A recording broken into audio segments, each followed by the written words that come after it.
Francis, and no longer mysterious man, Tom Durrant. Aaron, I didn't unmute your mic for the first sentence of that. Do you want to just say it again? Yeah. Hello and welcome back to the Past Turn podcast with myself, Aaron Francis, and no longer mysterious man, Tom Durrant, over there. Hi. We aim to bring you all the latest Magic the Gathering, height spoilers discussions, and very own and sometimes foolish opinions. And today we're tackling a topic that's going to be sort of controversial, divisive, and just tackling it really in a sense of is it good, is it bad for the game, really? And that's the new Universes Beyond announcement that was made by Wizards last week, was it?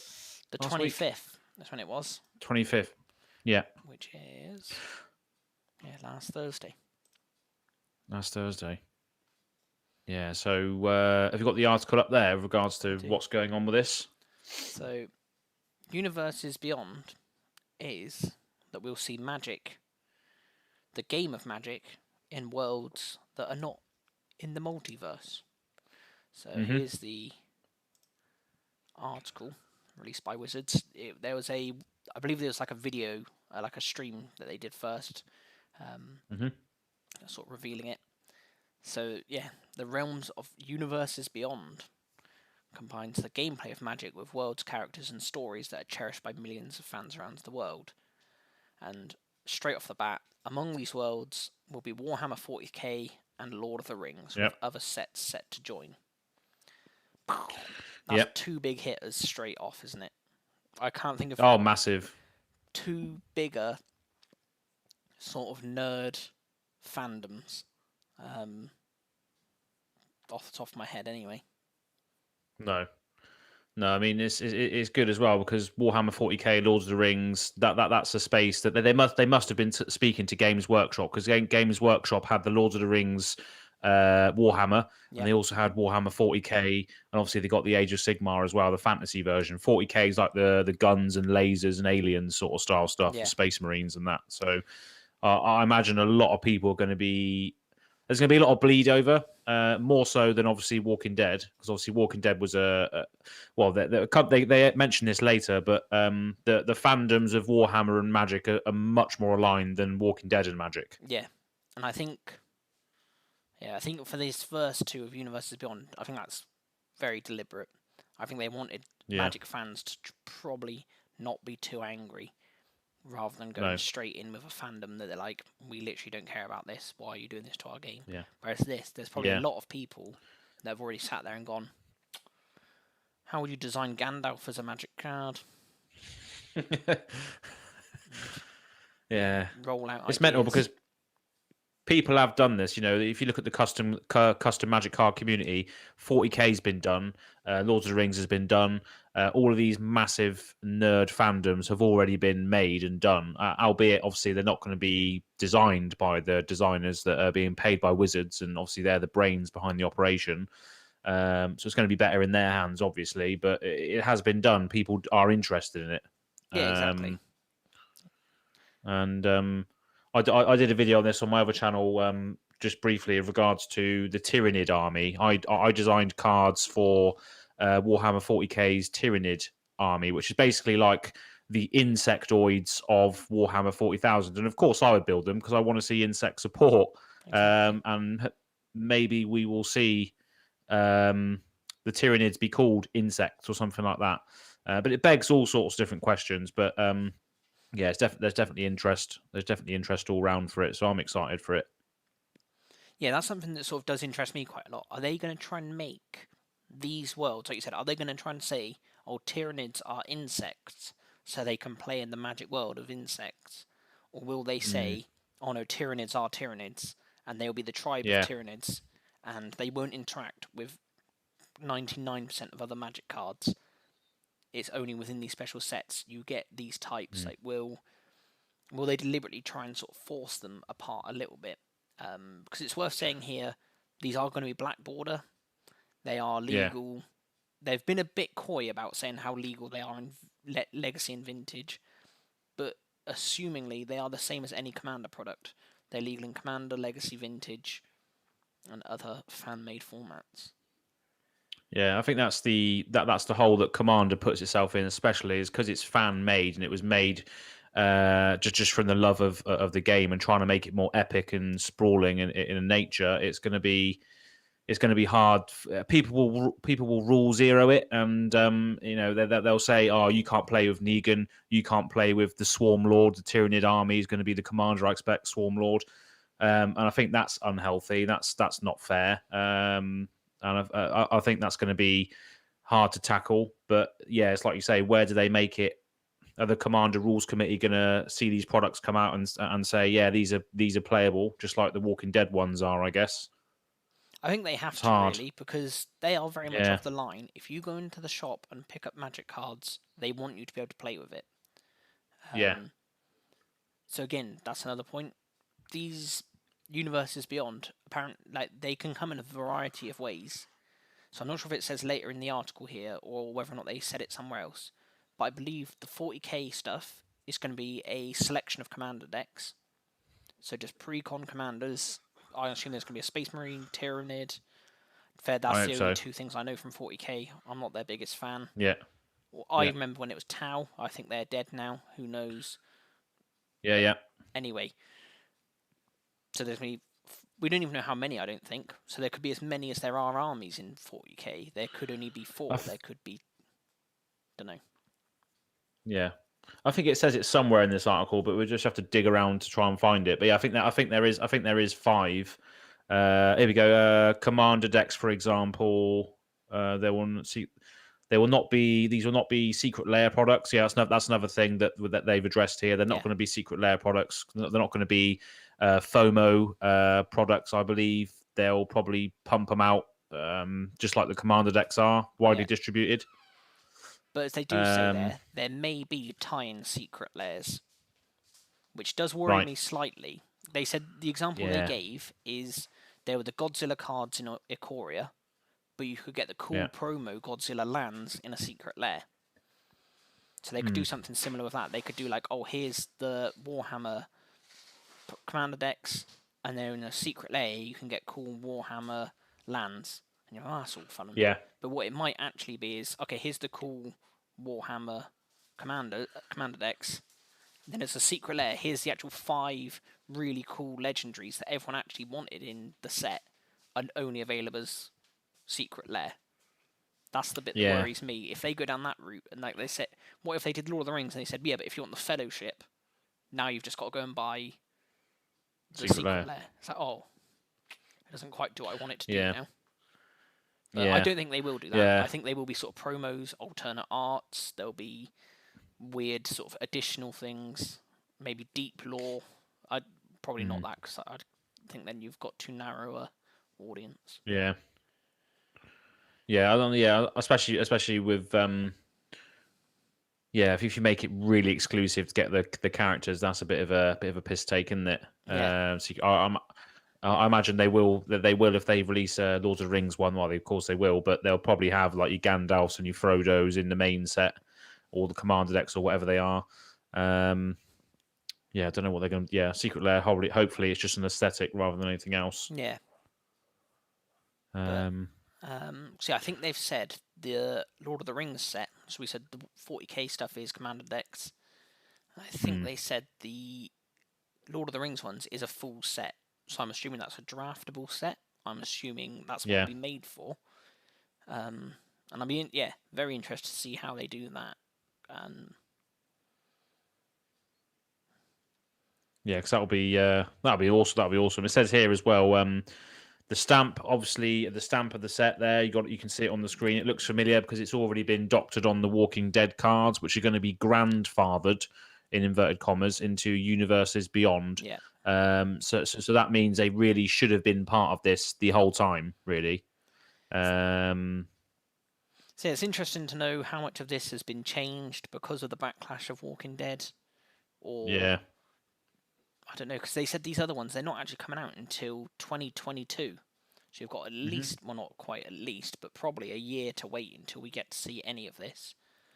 So I yeah, think they started off the Walking Dead route, maybe even rushed them through a bit to just sort of get the feelers out there a little bit, mm, and then knew that they'd have a 2-year window since Walking Dead came out until the actual Universal's Beyond set came out for them to. I feel like it must surely give them enough time that if they to learn from their mistakes, they learn what everyone hated about Walking Dead. That gives them 2 years to fix that if they can. I'm not saying they could have gone from saying we were only going to do secret layers to building a full Lord of the Rings draft set in 2 years. I think that may have Yeah. always been on the cards. Yeah. Yeah, I don't know. It's just a bit strange the way that the way that it seems to have literally done a 180 as to delivery of the product, because obviously The Walking Dead was a weird set to begin with to start off this universe beyond thing. So I don't know whether this was this in the pipeline as Universes Beyond, or did it evolve as a result of the controversy of The Walking Dead, that they decided that let's try and fix this by doing a Universes Beyond. They've always wanted to do crossovers, because obviously we wouldn't be getting obviously Ikoria Godzilla's when it all started, wasn't it? So we always knew that there was going to be skins that you could put on your cards eventually of all these crossovers to sort of bring in other fandoms from other areas, which is how the game's going to become absolutely massive in the future, is obviously by doing this. But this Universes Beyond thing, is it as a direct correlation to what happened with Walking Dead, or is it been in the pipeline? It seems to be, it's a bit of a fishy one there, I think. What I imagine happened was when they did the Transformers My Little Pony Nerf gun promo set thing. I imagine that was their first sort of idea. Oh, let's just bring some of our other IPs into the game as a bit of a promo. Then probably someone sat down and said, "Well, why don't we do this properly?" And said, we'd all love to have a Lord of the Rings set. We'd all love to have these sorts of things. And then from there, I imagine they probably went to the D&D set that we got. Yeah. Then while doing that, they were getting sort of market outreach to other IPs saying, "Can we use your brand name? Can we use this? This is what we want to do." And these are the different options we can package it as. And maybe Walking Dead were keen to get a small, quick release sort of thing. They're sort of 5 cards. And then maybe they approached Lord of the Rings and they said, "Yeah, we'll do it, but only if you do it massive." So they said, "Yeah, all right, we'll do that, but give us a bit more time." Yeah. Makes sense, yeah, because the Walking Dead show's coming to an end, I think, soon. So as we discussed on the last one, so I thought it's just been sort of started again. I don't know.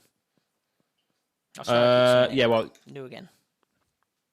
Well, no, actually, yeah, the new season started yesterday, so I watched the first episode of the new, well, not a new season. I think it's a continuation of the last one. I think there's 6 more episodes coming out between now and when they finish, but I don't know whether it's finishing or not. But I heard rumors there was, but yeah, funny time to do it. What else does it say? Yeah, so Universes Beyond will not be standard legal, so obviously we won't see him in arena. Well, that's whoa! You got to jump in the gun there, son. Do you not think? Why not? Arena's its own rules. There's the Wild West out there. Why would they not want to put them on Arena? And it just be absolute sort of chaos in there. They're like, "Oh yeah, it's standard, but also, Gimli tribal." Yeah, 7 dwarves. Yeah. Oh, yeah, I guess because it is self-contained, you probably could have it on there, couldn't you? Because it's self-contained set, or you could probably do a draft on there or something. Commander decks, maybe you could face them off against each other. Maybe that'll be the sort of doctoring in of Commander on there. Will be these decks instead. That's a good idea. They could have that sort of you enter a zone where you can only play with these things, like a limited time. You draft them on there, or like say, or you just enter a little gauntlet where you pick up a Commander deck and play with it on there, but you don't necessarily maybe own any of the cards on it. I don't know. Yeah, that'd be cool as well, because obviously you could do all the fancy animations that Arena do, but obviously have like Tyranids walking in or Space Marines shooting people down and stuff. So yeah, it could be a great platform for that, the Arena side. Yeah. To be fair, but yeah, they're not standard playable. Was what I was trying to say. They're not going to be able to be standard playable. And also, it does note that these are additional products. We're still getting the same amount of standard product. It doesn't. They're not taking their eye off of anything else. I assume we might get slightly less master product. We might get slightly less or different commander product. Maybe next year, we won't get the big Commander set. We'll get the big Warhammer set as Commander decks. Maybe that will happen. Do you reckon it will replace that? Do you replace the actual Commander release then? I think it could do, especially if Yeah. they fill it. Also, it depends how they want to go down the line. Do they go down the line of this is each deck completely unique, all Warhammer stuff, or is it going to be this is still full of Commander staples with some spattering of Warhammer cards in it?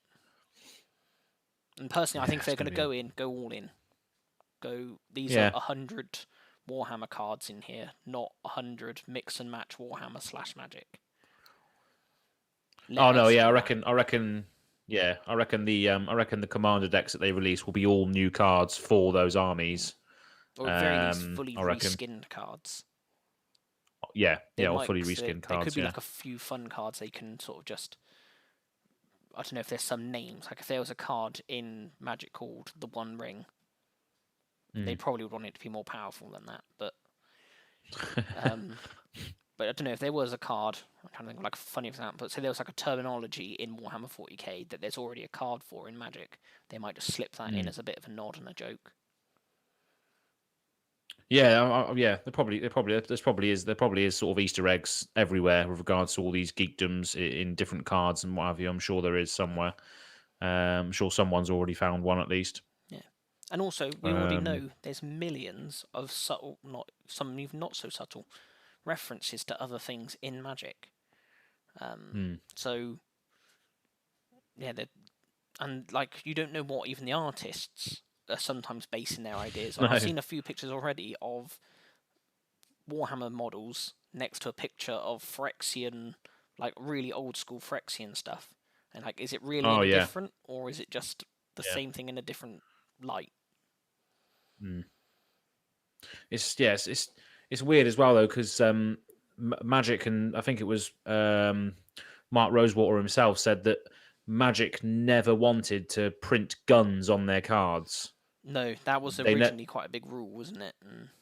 Yeah, they never wanted to print guns. And obviously, even like the Aether Flux cannons of Kaladesh and what have you were sort of, they're printing lasers, they're printing guns and stuff. But yeah, they fully chuck that out the window now, and because Warhammer 40k is known to be quite sort of well, not quite, but very, very sort of adult orientated. You know, the Space Marines, one of their main weapons is a chainsaw, which literally just is you're just ripping people apart with a chainsaw on their gun, sort of thing.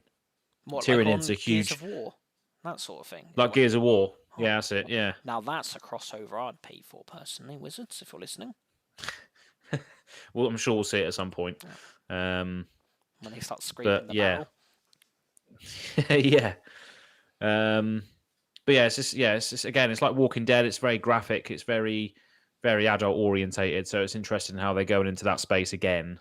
Albeit it is more fantastical rather than based on real life characters. But I'm sure they'll have real life characters again. Well, they are Lords of the Rings, aren't they? What do you reckon they'll do with that? Do you reckon they'll do it based on the film characters or just sort of artist representation? I think it'll be artist representation from the books. Yeah. I think they're going to specifically say these are based on the books, not the film. But I don't know. They could have some weird funny little caveats that link to the film or something. Maybe the Secret Lair, you'll get your film characters on. Could be. The alternate arts. Because, I guess, the books. There was a lot of stuff in the films that was missed out from the books. Lord of the Rings, loads of characters were missed out, loads of scenes were missed out. But they are huge books. I've got one here actually. Look at the size of it. This is the Lord of the Rings trilogy. Look at the size of it. It's the full trilogy. Yeah. So it's absolutely massive. You hit it on your head. It does hurt. So there's a lot of stuff that's in there that was missed out. So I reckon they probably will do it on the books, like you said. Yeah. And it lets them bring Tom Bombadil in. Yeah. Exactly. Yeah. Yeah.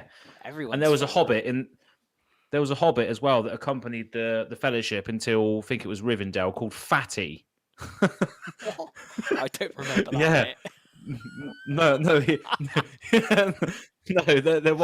was another Hobbit. There was another Hobbit that accompanied the Fellowship to Rivendell called Oh no, it wasn't the Fellowship. The Fellowship met at Rivendell, but there was a Hobbit that accompanied the other Hobbits to Rivendell, and he was called Fatty. But he didn't go Fantastic. anywhere. He didn't go any further for whatever reason. Maybe he loved the lamness bread too much. He just stayed in Rivendell the whole time. I do not remember But yeah, reading maybe that bit. no. Quality. Yeah, brilliant. So many characters that they can draw from there, and I'd definitely be up for seeing the Shelob representation, which is the Yeah. giant spider in the lair. I thought you would. Yeah, absolutely. Yeah. So also on that same note of other universes, it says in this article it's worth noting that the upcoming Magic set Adventures in the Forgotten Realm is not part of Universes Beyond. Nope, So standard set. Said standard before. set. It's not. Therefore, it's different. Yeah. So did you reckon they wish they put it in this category, or because again this is another reason why I think they've sort of derailed the Walking Dead has derailed their entire plan, because I reckon they should have put Adventures of the Forgotten Realms in this, but actually no. To be fair, it says at the end of this article they want to keep Wizards of the Coast related stuff, maybe potentially in that same universe. Magic and D&D are quite sort of similar, aren't they? It's worth noting, although it doesn't say it here, there was an article released. I don't know if whether Hasbro have had to release their annual sort of accounts and their sort of plans going forward, but I heard something that Wizards of the Coast is being made its own department completely in Hasbro now, and they're going to be in charge of a lot more things. So I think that's going to be part of that. I think they're going to try and make all of their own things a bit more interconnected. Whether or not, like they say, it says here, they're not officially part of the multiverse, but are they going to be sort of more connected in some way? Yeah, I mean, to be fair, we've seen this a lot, because obviously the like Dungeons and Dragons books now are like Adventures in Theros and all that sort of stuff. So yeah, maybe they will just eventually bleed it over and just say that D&D was a Magic the Gathering multiverse playing the entire time. Yeah. And maybe characters like Drist and all that sort of stuff are actually planeswalkers. And then that'll just blow everyone's minds, I guess. For good or ill. So yeah, I mean, there's loads of people just going off on one at the moment with regards to the sort of premise of this. But where do you sort of stand on it? I'm very much with it. Like, I don't. Yeah. Like, if they're doing it, I don't really understand what the hate is. You can just choose one, not to buy it, or I don't understand where the real hatred comes from. Like, no, who hasn't thought about it? Like, I don't know. I don't know anyone that hasn't just at least considered what other games, how other things would work in a Magic sort of aligned world and stuff. Yeah, I think everyone has must have done. Everyone must have thought, oh, my favorite character in Magic. What would they do? What color representation would they be? What would their activated abilities be? Yeah. Power and toughness. What would it be? And some of us have even tried to design cards, whether that be Tyrannid rip-offs that I've made or stupid custom commanders that we never use, that we never see again. People have I think a lot of us have had that sort of idea. And again, like, if they do an IP that you love, there's a good chance it's because someone at Wizards has lobbied for it and loves it themselves, and is just trying to do the best to get their thing forward as well. So I can't see it's going to ever be a negative sort of thing. No. I just hope that, obviously, they say above that obviously the Walking Dead's going to be grandfathered into this. I'm hoping that they maybe release another one as a result, if they are being grandfathered into it, because I do want to get those. I do want to get those. Because imagine the backlash then. That they then go, like, they used that to break all the rules they currently sort of put in Magic, and then they reprint it to break the rule that they said secret layers are only available once, sort of thing. It would be like just the one thing that they just keep breaking the rules on. Whatever they say, they'll just go back and just smash it again. Yeah. Oh, no, that's true. So it's a shame. Yeah, because they're not going to be reprinted, are they? Which is a shame. But how do they intend for these sets to be sort of played together? Because obviously one of them's a standard set, well not a standard set, but a draftable set, and one of them's commander deck. So how do they envision these sets playing with each other, or do they not want them to play together? They want them to play within a universe together, but then that contradicts the fact of universes beyond, is that you should be able to pull from all of these universes to create a deck. So how do they put that into a gameplay perspective, do you think? I've, I think it's solely for Commander, isn't it? I think that's the only Do you option. reckon? Um, Yeah. but I think where they can and where they will, they'll make them into like draft sets. They'll make other things out of it so that it appeals to other people. Um, but I think at the end of the day, where they want you to be throwing all these cards is at your Commander decks, Commander collections. But then what space does that leave commander players in? Because they're like, oh, all my, this Tyrannid card. Let's say it could have been an insect lord that I've been waiting for so long, is now a Tyrannid instead. Well, why could I not just have that as an actual Magic card? Are all commander decks now going to become IPs, IP decks, different IPs in? It could be. You That's could just like that could be a thing. Like yeah, because this is another thing. If they're building these as completely standalone things and they don't have to worry about them in any other concept, what's to stop them doing real busted stuff? Like, yeah, could they in the 40k? You know, in 40k you deal damage by rolling dice, don't you? That's how you determine how much damage is dealt and stuff. I think. yeah, What if they somehow made that a mechanic that they don't actually have an attack power? They it just says like 2d6 or something. yeah. Like, could they do something like that? And that when you attack, you then just roll all your dice and be like, "It's Warhammer time." Yeah. That's what I'd love to see. I'd love to if they could just really go all in and be like, "We don't really care anymore." Yeah. Yeah. It'll be interesting. Obviously, the game has been the game for so long. Obviously, we're not stuck in the archaic 1990s anymore. New ideas are being explored, new audiences are being sort of reached out to. So I guess they do have to sort of experiment with what they can do. And obviously, dice haven't been used really apart from tracking your life total. So maybe they have thought about that.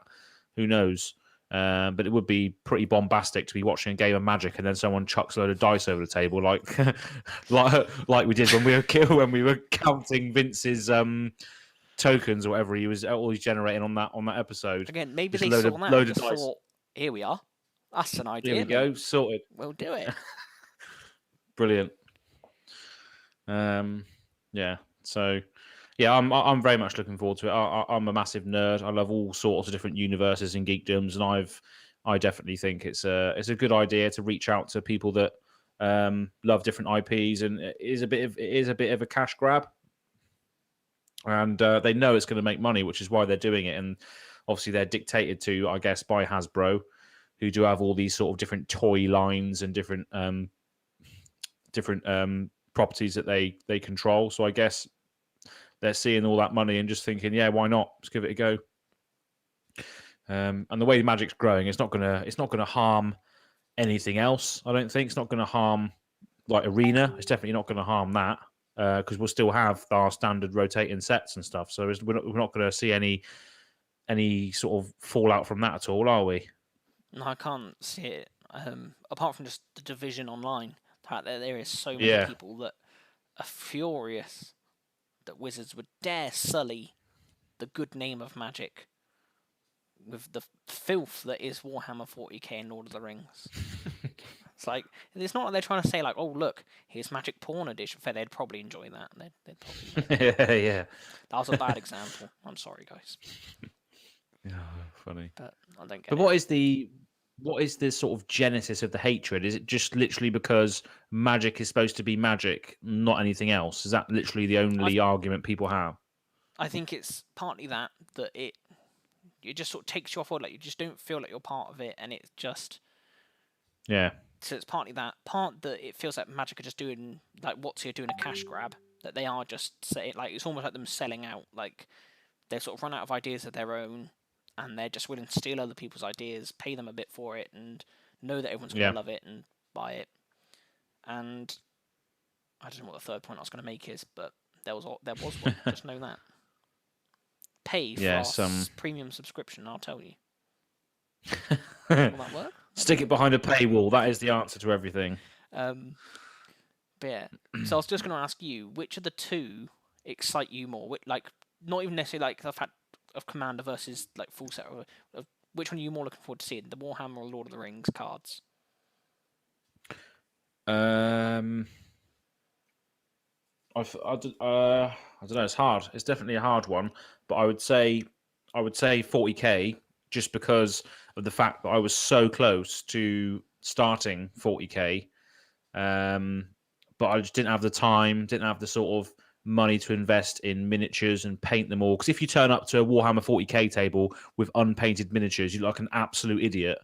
So You're a I god. just You or do an not bow absolute down god. to these filth of colours.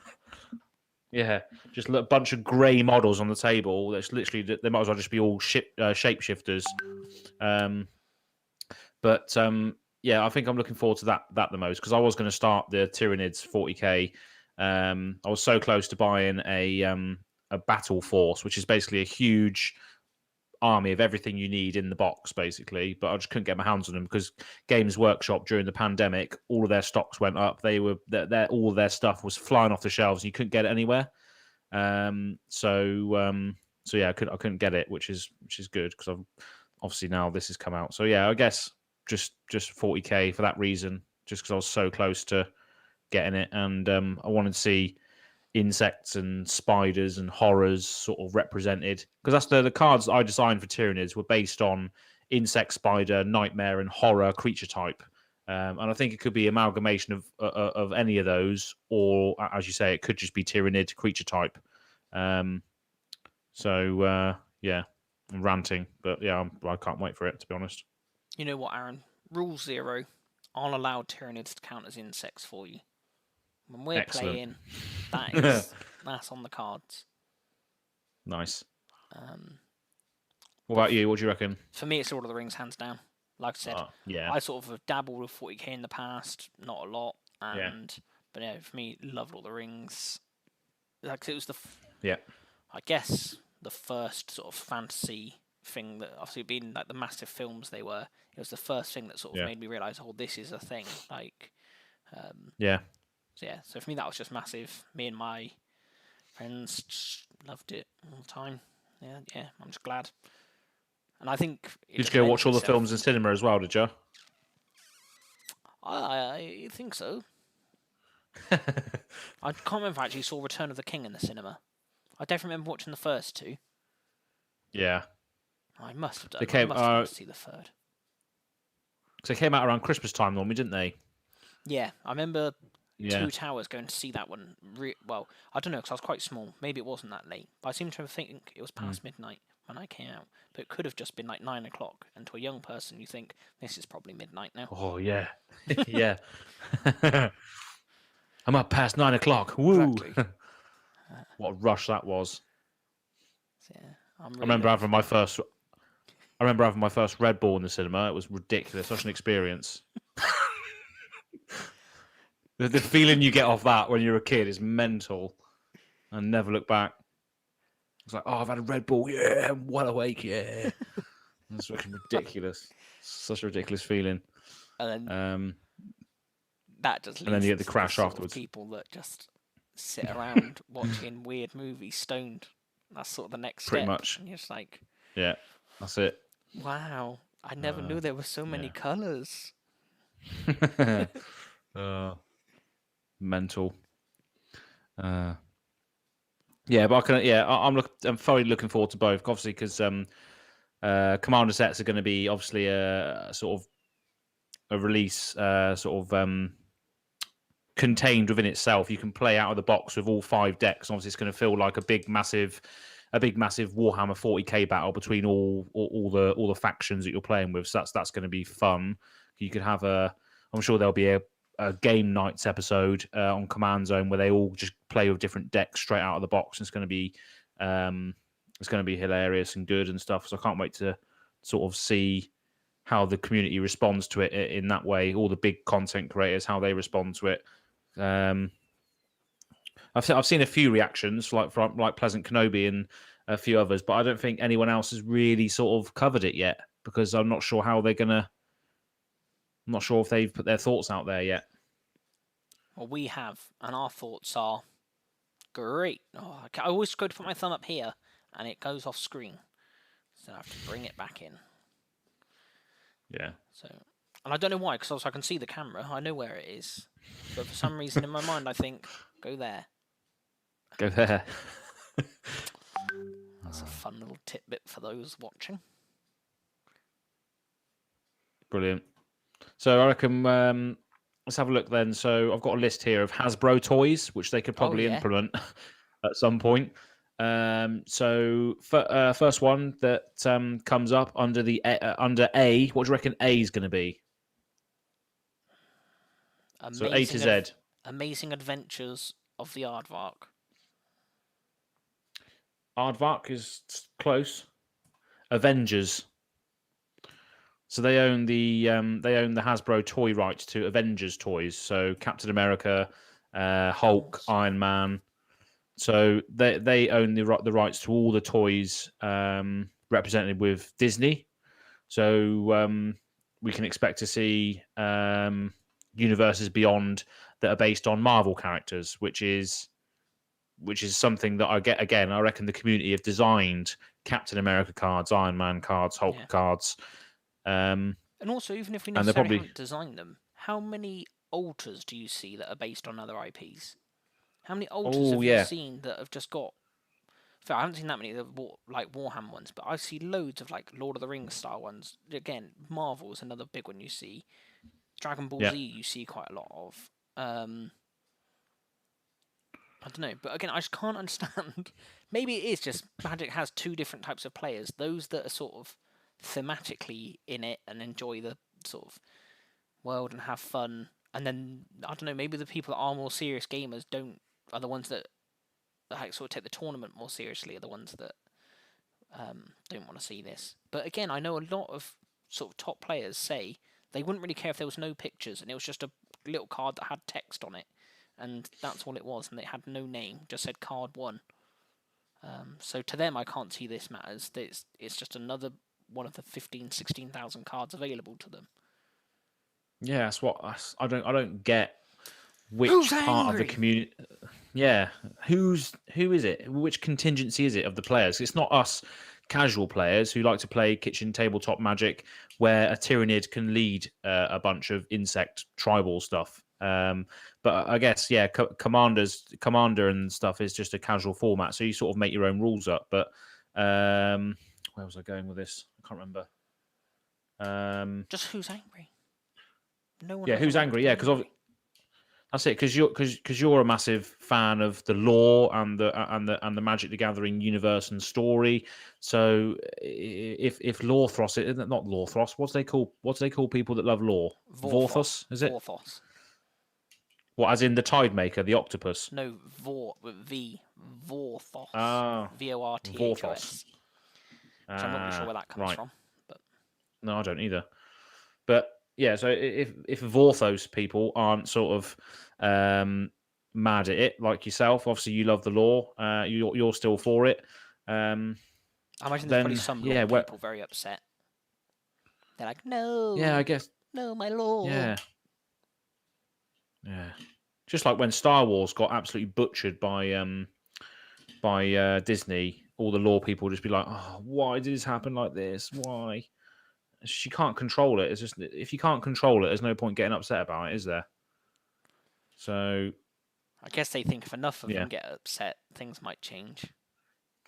Yeah, I guess we look at the popular culture in Hollywood now. I mean, obviously, Justice League, Zack Snyder got his cut realized because he was removed from the project, or he said he walked away from Justice League because Warner Bros. There was loads of like Warner Brothers stuff, but he recently got his ultimate cut version completed because of the fan backlash saying, "Oh, we want the Snyder cut, we want the Snyder cut." So that's coming out soon. So I guess this sort of cancelling culture is relevant at these day and age, because fans can speak out against corporations and can make stands against corporations to get what they feel is best for their sort of property, which is interesting. But will it affect Magic? I'm not sure if it will, because I'd love to see the numbers on Walking Dead, because apparently that was ridiculously well selling, Yeah, and I'm sure this will be as well. yeah, and I just don't know. I would like to know from the Walking Dead ones, how much were people that just bought them to resell? How much of it was that it was just a speculation that they're going to make money off of it? How much of it was Yeah. Walking Dead fans just that maybe got into Magic? How much of is it? I don't know. I would just also like a breakdown, but I have no idea if we could ever get that. Carl. Yeah, exactly. Carl. Brilliant. I actually started watching that again as well. I actually started watching Walking Dead again from the start. Did you? Yeah, I just started watching the first episode. I was like, oh, this is brilliant. I can start watching it again. But I digress. Yeah, so he's on about Avengers, Hasbro toys, things that they could appear in the Universes Beyond set. I cast Gandalf the Grey targeting your Michonne. That's good. That's fine with. I'm fine with that. That is hilarious. Like, absolutely hilarious. And in response, I cast not Feed the Swarm. I probably would. I can't cast Feed the Swarm because it's a sorcery, but some sort of Tyrannid card that says no to that, unfortunately. Feed the Hive Mind. There we go. There it is. Feed the Hive Mind. Count the target spell. Tyrannid says no. Yeah, Tyrannid says no. Sorry, Gandalf. I'm going to let Michonne live. What an absolute space to be in. What a funny game that would be. The stories you can tell with this set will be hilarious. And also, though, later on down the line. I know these probably will be pushed. They will be played more. But there's still going to be a very small percentage of the cards in total of Magic. There's still 17,000 cards in Magic that they're going to have to catch up on. So, although casting Gandalf target Michonne may happen occasionally, I'd say more often than not, you're still going to cast Hero's Downfall target in Goblin Guide more often. Yeah. The threat assessment will be those still broken pieces, rather than targeting your Gandalfs. On a note, if Gandalf the Grey is not a flip card that turns into Gandalf the White, shit, I quit Magic. That's it. I'm over. Yeah. And I know I've got countless people behind me on that. We are. Yeah. Universe Beyond. So Gabosaurus Rex said, "I think the Universes Beyond is a really cool, but it needs to respect the pre-existing fan base and not be too encroaching on the old classic pieces." See, I do agree there. Like, I don't think they need. Yeah, and I do understand it's a very hard line for them to walk. How do they not? What do they do? Make them deliberately weak? Do they deliberately just make sure they don't release too many of them? That's probably what I'd do if I was them. Just make sure you don't just flood the market of these Universes Beyond things.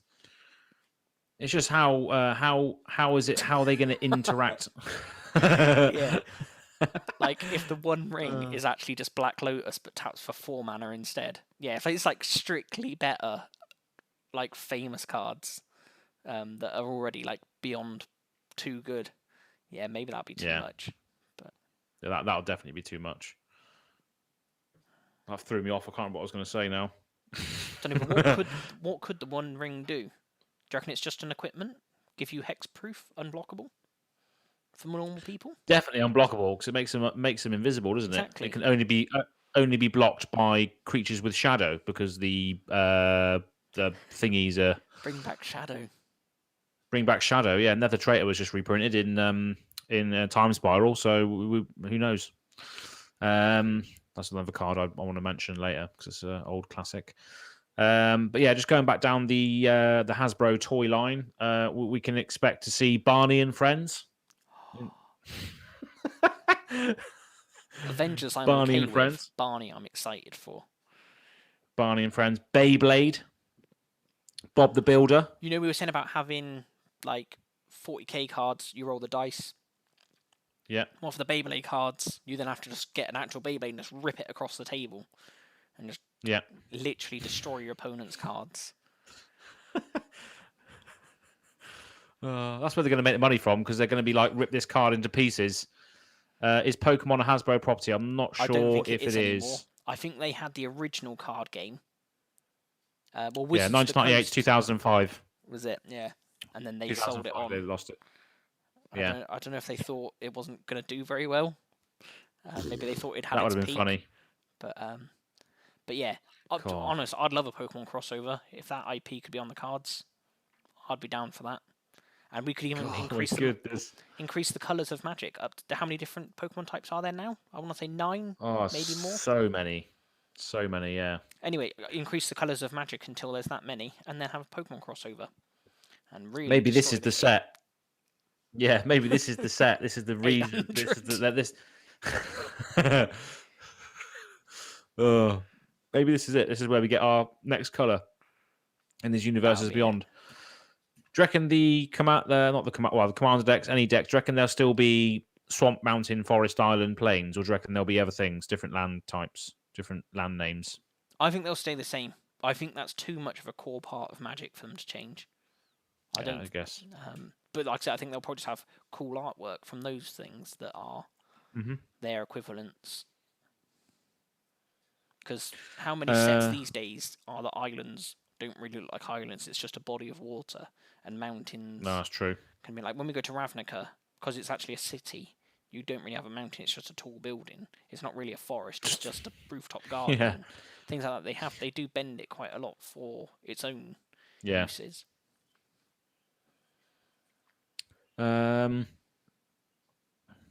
Gabesaurus Rex. So I design a lot of Gabesaurus Rex. I'll just say I don't design a lot of Magic cards in my own time.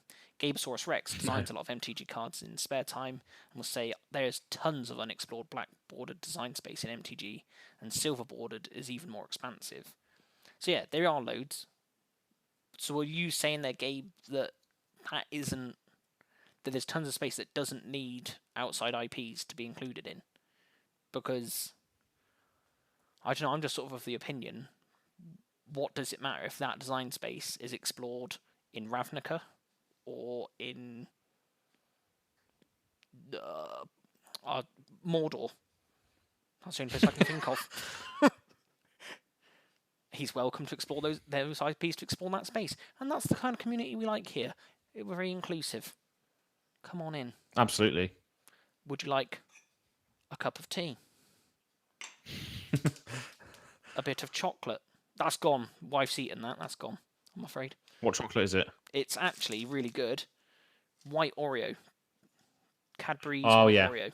It's hard to see. Oh, yeah. Gabe says, it wouldn't make sense to have a 40k style world in the multiverse of MTG. Probably not, no. It is too different. As much as you say anything can happen in the multiverse, you are right that sort of it doesn't really fit. There's not that. And if there was, surely the evil people in Magic, Bolas, would have gone there first to get his army. Why mess around making some stupid little blue zombies on Amonkhet when you could just get an army of Tyranids to come and play with you? Yeah. Yeah, definitely. So, we have fun. We got Harry Potter on Hasbro's toy list. Well, we already know that's coming up. That is Strixhaven. We know that. Yeah, absolutely. It's funny how much people were saying Harry Potter was going to be Strixhaven, and now when Strixhaven's coming out, they're saying, "Oh, actually, we're just doing these cards now. We don't actually care about even pretending. It's not even just a game. Doesn't matter. They're coming." Ridiculous. Absolutely mental.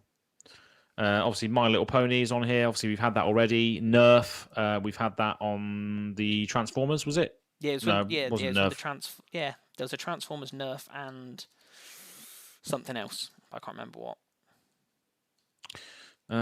Just going down to the bottom, just pointing out the big ones. Power Rangers, Star Wars. So that'll be one. Star Wars. Why not go into Saruman and use the Planner Bridge to bring the Orcish army of Mordor to Ravnica? Well, there is obviously the stipulation that the Planner Bridge could only move dead object, non-living matter. So which is why Vorniclex was died, shredded. basically. He was shredded. Yeah. To his exoskeleton. But luckily, he can just feast on a few things and regrow it quite quickly. Eternalize the orcs. There we are. Plan B. In fact, Plan A that should have been. Maybe he tried to go to Saruman, and Saruman was like, Bolas, I'm not being funny. You're weak. I don't want to pair with you. I've got good things going here with Sauron. Eternalize the orcs. Dibs on that card, mate. Fair. Yeah, that'll be like Rise of the Dreadman, but for orcs. Eternalize the orcs. Oh my god, I've just thought of the Ents. I know we've already got tree folk in Magic, but I just can't wait to see what Treebeard's up to. Oh, that'd be brilliant. Oh, there's Absolutely just so many brilliant. good things. There's like, I don't understand how the Lord of the Rings card game was so bad. Like there was so much good space for it. Oh yeah, And yeah. I remember having that as well back in the day, and it's did you? just yeah. There's loads of dead TCGs, don't there? There's Yeah. like Star Wars was a dead TCG. It's like they try bringing out all these TCGs to rival Magic, and then 20 years later, Magic's just like, yeah, we'll include your IP in our card game, and they're like, yeah, all right then. For a laugh, what they should Yeah. just do when they're announcing the like revealing the cards for it, they should just put out these old dead games. Just like here's the first page of spoilers, and it's actually just Yeah. loads of that rubbish game that got killed after one set. And they're like, Yeah. Cool. Bloody hell. Yeah. So it's so it's going to be a controversial time going forward. I mean, it's going to be interesting to see what extra IPs they release as well.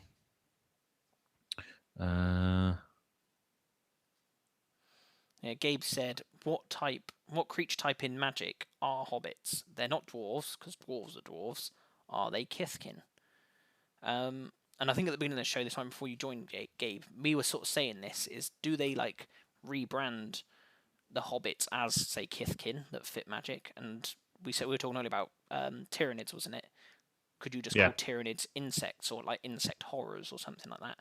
Or do they go down the route of these IPs are unique, give them their unique creature types so that we add hobbits in to be the hobbits?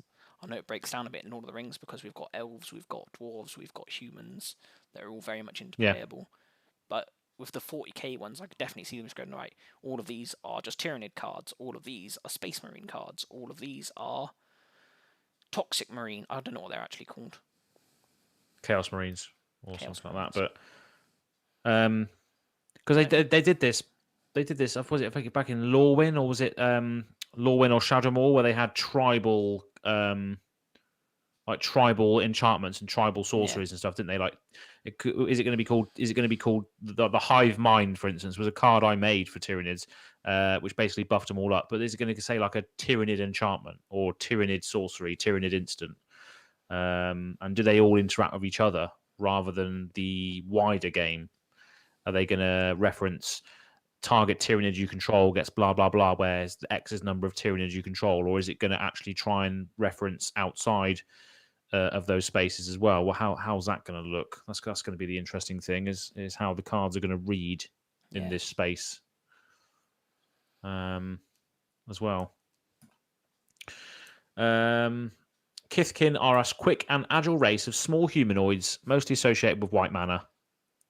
There we go. Quick. I wouldn't say hobbits are quick. Although no more than 4'5" tall, they are taller than dwarves, hobbits, and halflings. Culturally, they are different from hobbits, as Kithkin do not have an unusual fondness for pipeweed or ale, and they don't go barefoot or burst into song more than any other races. So, and they don't take particular pride in beards or gardens either. So, yeah, they're definitely not hobbit-like. What's Gabe saying now? Gabe's argued, he says, I argue the same thing Maru said about making Viking into a type. The only support for Vikings would really be in Kaldheim. There exists no other Viking cards elsewhere, so building that deck would not be fun. Yeah. So, if Tyranids are stupid OP, do you want them breaking eternal formats like Legacy and Vintage? No, we don't want that, really. No. Because, I do for these cards, although they should be playable in Legacy and Vintage, I do understand that they shouldn't be warping meta like that. Like, I don't think any... Oh, so you think... Any commander card shouldn't be... Like, when True Name Nemesis came out, that was a mistake. That shouldn't be that they shouldn't be printing cards in Commander that warp Legacy and Vintage. Yeah, but didn't Rick do that? Rick from Walking Yes, Dead. Rick did do that, and that was a mistake we are all bearing the brunt of, unfortunately. Because Rick referenced humans, didn't he? Yeah. He didn't reference survivors He didn't or reference other Ricks. no. Is He there didn't reference Alexandria or anything like that, did he? Target Alexandrian gets whatever. No. Yeah, slippery slope. It is. Yeah, it is a very slippery slope. Or Carl. Let's just get that one. Laurie. Carl. They didn't make a Carl card, did they? No. That's still for us to make in our minds. Yeah. Oh, brilliant. Yeah, so it's a slippery debate. It really is. It can go on for ages. I mean, I'm trying to find a negative, but I'm just so hyped about it. But maybe the negatives will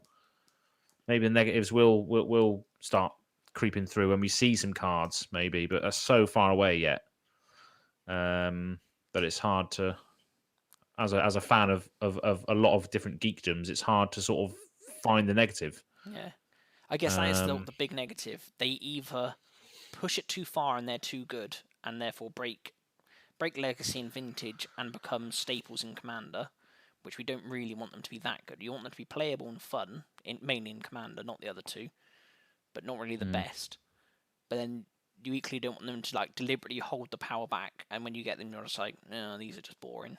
It's the Grapes just said that the concept's very cool, has tons of legs, but they need to be very careful. And yeah, I do agree. They just need to do it. And the problem is where it's not going to be standard.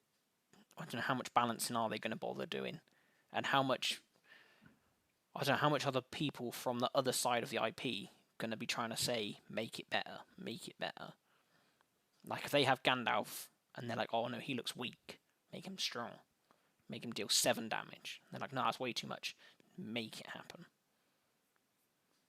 Yeah, I wonder how much influence they have over the actual card design, because outside, the Tolkien Enterprises isn't going to know, surely, with regards to how powerful the card is, unless they're if they're an avid Magic player themselves. Maybe it's just hard, isn't it? Yeah. But yeah, I'm excited for it. I'm excited to see what other universes they bring in. But these are definitely the best ones to start with as part of the brand. Obviously, I know Walking Dead's going to be grandfathered into it, whatever that means. Doesn't really matter. It's done now. But yeah, what other? I would have loved to have seen more Walking Dead. Maybe if they just held off a little bit. But yeah, I think that was maybe a timing thing with the show being on its last legs and all that sort of stuff. Maybe it was just one last grab for them, as we discussed on the Walking Dead episode. But what other IP would you want to see in this? Any sort of thoughts on that? I was genuinely going to say Pokemon before Gabasaurus beat me to it. Shrek the Gathering. Wow. Big cool. Well, Every Saturday, me and my wife have an argument about whether or not we should watch Shrek. I'm always pro, she's always against. And I'm not even. It's got to be the first one, though. I'm happy with all of them. Really? Yeah. Wow. Farquaad. I want to cast. Oh, brilliant. I'll hoof and I'll puff. Not my gumdrop buttons. And he signed an eviction notice. Oh dear. So good. Nah, it'll be funny to see what sort of space it goes into. But yeah, back to your question. I was going to say Pokemon. It's like a serious one. I just think it would be quite fun. Like, I know I was talking about making all of the types of Pokemon, like all the different Pokemon types. But no, I think it'd be the opposite. It'd be fun to see them try and squeeze the other types into the colours of Magic a bit. Yeah. And to see what they do there. I think that'd be fun. What about you? If you could pick an IP?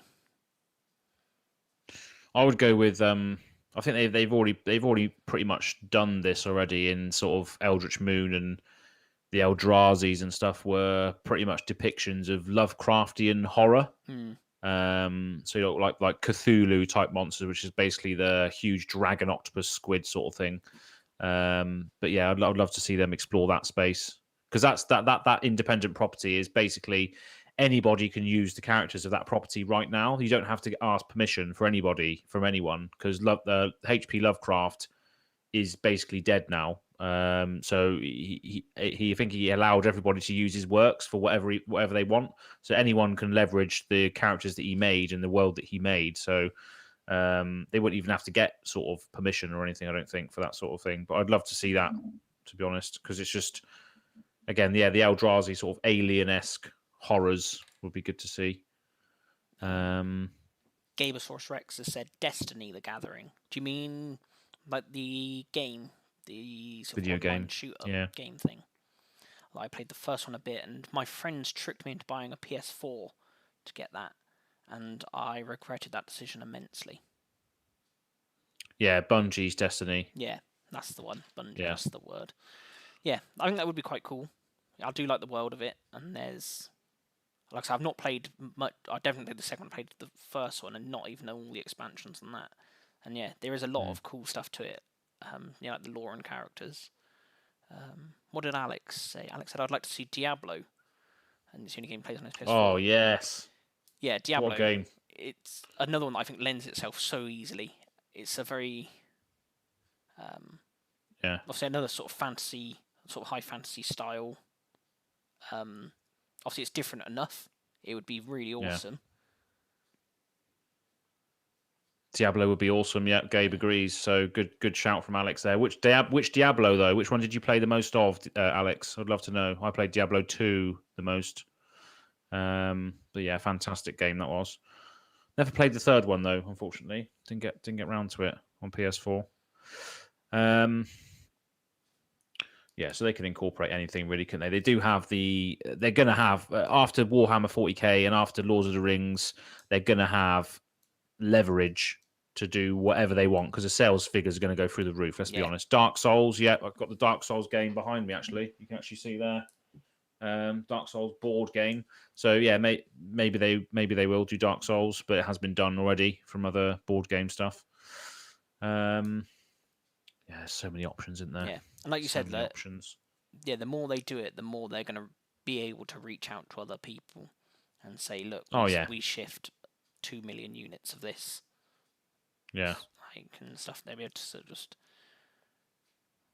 Yeah, let us slap your IP on our cards, and your market, the market for that is going to be massive, and you have to do nothing. We just take the money and just market your product for free. Whatever their deals are going down, people are going to want to get involved, aren't they? Yeah. Diablo 3, but looking forward to Diablo 2 remastered, or Diablo 2's getting another remake. Nice. Interesting. I'll be up for that. But yeah, I wonder, will this go the other way? I just thought of it then when you were saying that about just taking loads of IPs and sticking them in Magic. Yeah. Do you reckon we're going to see a Magic figures that you can use in 40k somehow? Maybe they won't be sort of like in the official codex. I don't know if that's the right word I'm looking for. That is a word that a lot of people say when they're talking about Warhammer. What's the other one? We've got Lord of the Rings. Got it correct. Codex, Tyranids. There. Yeah, you got it right. So is that like the rule book? Is it? Is that what that is? That's the when you start an army, you have to get the codex, which basically goes through the army's lore, all of their rules for each individual model. Yeah, that's what you need to get before you start. Cool. So yeah, Diablo 2 Unsurrected is going to be available on the PS, Switch, and Co. Missed on PC. So just consoles. Damn you, console gamers! Do you have a console, Tom? I've got a Switch. Oh, okay. And an Xbox 360. Ooh, pushing a boat out. Elite, I think it is. It's the black gloss one. Oh my lord, what's going on now? Gabe has said the rumour is that there is a universe merging happening soon between D&D and MTG. they're apparently consolidating all the multiverse rules, so that's kind of like that. Okay, yeah. So Well, we were saying earlier, weren't we, that D&D and Magic were probably going to be the ones that do sort of merge into lore. If that was going to be one, any sort of Wizards of the Coast property is going to be potentially in the same universe now. Yeah, as a result. because and like we said, they've been sort of toying with it for a while. For a long time now, they've kept doing these little D&D books of a magic story. Like they did the Theros one, they did the Zendikar one, and I know that even as far back as the Kaladesh ones, they had these like small online only sort of like mini, I don't know what you call them, playthroughs, missions. Yeah, scenarios or something like that. Yeah, unearthed Arcana, where you could be basically someone had just doctored in a Simic Biomancer class into D&D, for instance. So there was always a market for it, and they've obviously acted upon it. But yeah, we always knew there was going to be some sort of crossover at some point. We called it on the very, very first podcast we ever did which is on Spotify. We said, "Is there a D&D crossover imminent?" And there was one. So you heard it there first. Some people call Aaron a witch around town. They go, "Oh, it's the witch. He's a witch. Oh, he's a witch." But yeah, it's going to be all sorts of different things. We could spend all day talking about what speculations there would be for the universes beyond. Some crazy plot going on with a specific D&D old god and these obelisks. Fans are saying that the old god is trying to alter the entire multiverse. These obelisks, exactly. It could be. You never know. Maybe that's a new arc that we're going down at the moment. That would be quite cool if they did it. That both like the Magic storyline had this weird merging thing coming on, and the D&D had this weird merge thing, but they didn't say that it was going to be a merge. Just something weird's happening. And then on the same day, they just release a story that just is the full merge. And it's like, wow. Yeah. That'd be quite cool. So, this old god obelisk story, and maybe the Phyrexians and their sort of shenanigans. And at the end of it, it's just, oh, Lord, they have actually communicated across the pond. Yeah. Looking forward to seeing this stream tomorrow. Has to leave. Have to leave. Fair play. So yeah, thanks very much for joining us, Alex. Pleasure to have you around. Yeah, make sure you check it out when you can at a later stage. Yeah, we're still going to be probably going on for a bit, aren't we? As past the turn time dictates. Yeah, because we've still got at least, I believe, 2 more topics to look at. Whether we get around to them all is another story. No, I mean, everything at this point has been discussed with regards to Universes Beyond. I mean, everything else now is just speculation as to what we can expect, really, isn't it? I mean, we ultimately think it's a good thing for the game. Yes, it does have some implications, and it can have some implications. Once we see the cards, we'll be able to make a better judgment, I guess, won't we? But until then, it's just hype. And that's what the world is built on these days, hype. Yeah. And... well, just most of all, obviously, I assume the biggest thing that they're trying to do with this is to entice new players. I assume the big thing they really want. They don't want us to be happy that our favourite IPs are coming in. Surely they want all the Warhammer fans to be like, Magic is what now? And I'll give you £400. I'm in. I don't know. Yeah. Well, yeah, all you need to do is look at the rise in Games Workshop's stocks and shares over the lockdown period to understand how massive they have become and how much demand there is for Games Workshop stuff. And I experienced it. I wanted to get one of these battle forces for Tyranids, and I just couldn't get them anywhere. I tried to look for just a squadron of Hormagaunts, and I just couldn't get anything at the time because it was just people just buying it for lockdown, painting models while they had time off. And yeah, just got so many people into it again that maybe just dabbled in the past or what have you. 33% increase on MTG, maybe, during lockdown. Pokemon TCG, the tabletop market, collectible market has just gone through the roof with regards to this. So yeah, maybe lockdown blessing in disguise for tabletop games, and when everyone's allowed to go out again, I think we're going to be having an awesome time. You can't even find the latest set anywhere. Pokemon, yeah. Yeah, I've noticed that just in the LGS sort of chats that Pokemon Yeah. is just going wild, and like competitive scene as well. I don't know whether or not it's just I don't know if they've changed the competitive formats and structure, but I feel like I've seen a lot more just random people just getting in. No, that's true. Yeah. So if you're not aware, Gabe, we did a series a while back called Past Turn Versus, where we went to local game stores and challenged them to a game of Two-Headed Giant EDH Commander. So we're in contact with a lot of game stores on our Discord, which is why obviously Tom said that obviously the Pokemon's going through the roof, which it is. So go and check that out if you haven't checked it out yet. That'll be returning when we can do it, I guess. Yeah. So you said the share price has increased in Games Workshop, and I looked at that, and yeah, it has gone up quite a lot since last March. So it was really there's a huge drop in March. I don't know whether maybe everyone thought that lockdown was going to kill Games Workshop or something. I don't know. I guess it's just general retail, wasn't it? I guess every retailer initially hit a massive stump.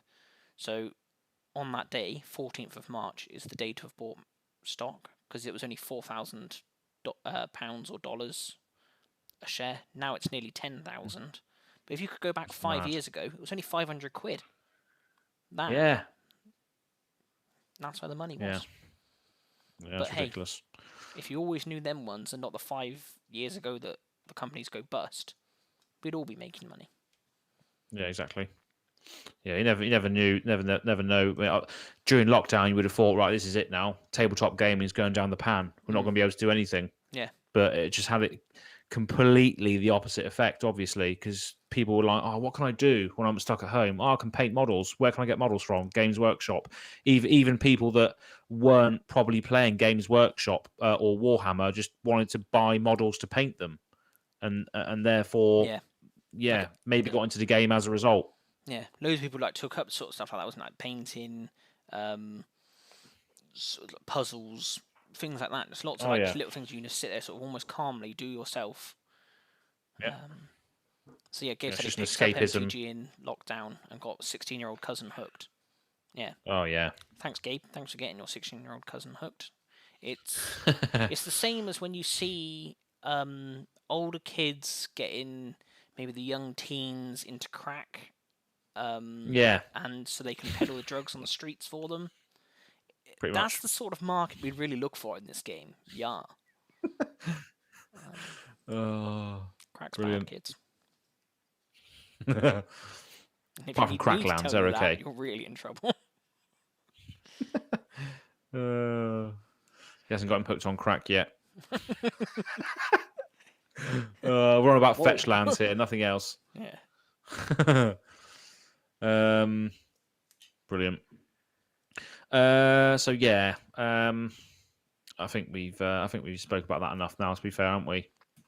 Universes Beyond. If we must. Anything else? Anything else? I'm done. Marijuana. Oh my goodness. Mariana family. Bloody hell. Where are you from then, Gabe? Where's Gabe from? Give us your address, please. Yeah. ASL.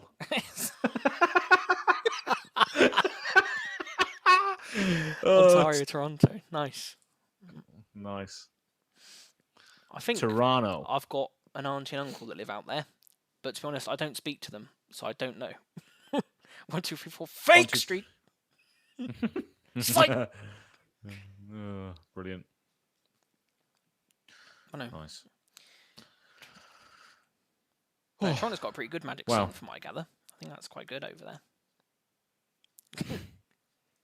Got him. Should we move on to a bit of time spiral chat? Yeah, I mean, this is just reprints, so I guess we're just going to whiz through what's been what's been spoiled and just have a look, see if anything stands out? Yep. So this is sorted by the newest stuff is at the top that's been spoiled. And obviously these are the old. Weird seeing cards like that. I'll say these are the old border frames. I can't even remember when they changed. I don't actually know. When was it? Mirrored in dark steel, I think. Yeah. Mirrored in dark steel, yeah. And I'm surprised at how well a lot of these new arts work in the old border. I just didn't think it would. I thought they'd be too crisp and it'd look sort of jarring, but I don't think they are. Most of them, like even this Chandra that's really like top left here, is really sort of ornate firework. Whereas it does just fit well. And I like the way they've used like the old, they've carried on using the old fonts and things. Really good. Everything about it, just. No, it's very, it hits you right in the nostalgia feels. I mean, this is when I knew when I started playing was when red looked like this, and it just looks so good. One of our favorites there, Atali Primal Storm gets a reprint in this border, and that is just sexy, isn't it? No, the red border's awful. No, should never be played in old border. After saying how good they are, I will just say red is awful. I'll have that on record. Anger, yeah. I'm sorry, it's red. I disagree. But anger used to be. I think anger was printed in the original red art. Before. Was it? He's not even on there. Anger's not even on there, so he must be. Of the gods. Oh, okay. I was thinking of Anger the Incarnation because he was actually, or it was actually, in the. I will check actually. Yeah, Gabe said that in Ontario they've got a good scene. They've had 65 people at an F&M, which is. God, that's good. Massive. I've been smaller PPTQs back when they were a thing, or RPTQs. I can't remember how many letters they used to put in that thing. But yeah, cool reprints. Obviously, Kiki Jiki. Everyone loves to see it. Kiki Jiki. Lava Spike. Yeah, a couple of nice legendary creatures. Lava Spike, yeah. Good old Pauper Burn. 1 damage type player or planeswalker. Vandal Blast. That's good. That's a good reprint for value purposes. Yes. Yeah. Yeah, that is good in Commander. Good. Yeah, just scroll down a little bit more. Gary looks cool in the old border. The old black border's really good. I'll tell you now. Yeah, that's the best one. That's like a bubbling muck sort of style. I don't know how they managed to do black so well, but the red one's so not. I guess that's just always how red was. It's just like sort of, yeah, wasn't really much back in the day. Just red border. Yeah, Gabe said Lishu Smiles at Death is his favourite card because of their backstory. So I think Lishu was the first card that they had as officially transgender, was it? I think so, yeah. Or officially non-binary. I can't quite remember the exact, but I think it was the first transgender card they had in Magic, sort of officially. And had like the really cool story that went with it to do with their tribe and how it was something to do with like your name really mattered something in the tribe, and that I think when they came out, how all their tribe, I don't know if they chanted her name, something about the name, I think. So I've got a bit of history. So Alesha is a transgender woman assigned male at birth but identifying as a woman. Yeah. Alesha's clan believed that a name was something earned by battle and glory. If you amass enough tales of personal glory, then you earn the right to name yourself. She chose the name of her grandmother. Yeah, that was it. Yeah, that's you choose your name, and that was the point. Yeah. Yeah, exactly. So yeah, it's cool backstory, and it's a fantastic card as well. So it does a lot of work in a lot of decks. Is it Mardu? Yeah, it is Mardu. Yeah, brilliant card. Stinkweed Imp, brilliant. Love to see that.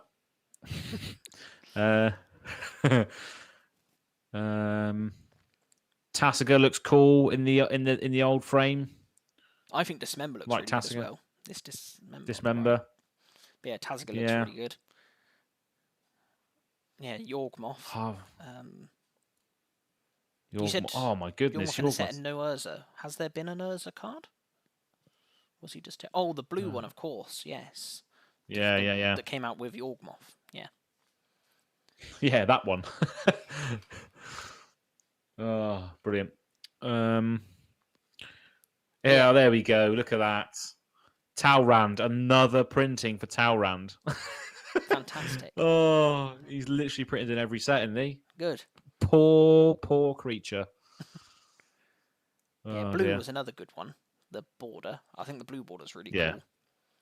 Yeah, it does look nice. But yeah, like, when they initially said this about the old borders, I really was like, I could not care less.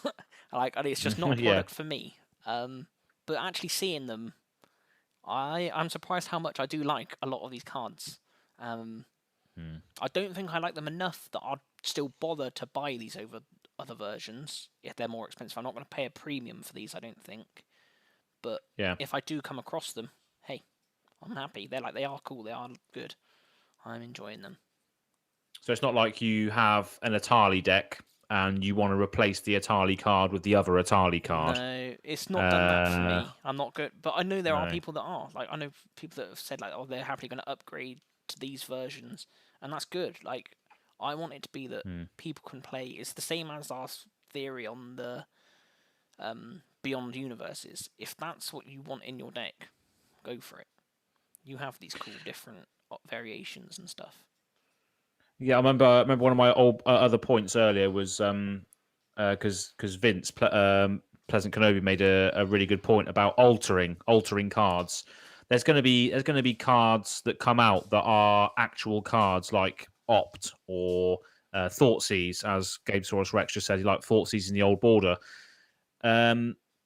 People that are sort of adverse to seeing other universes bleed over into their game, when are they going to say, "Oh, you can't play with altered art cards because they are infringing on the universe that I want to play in"?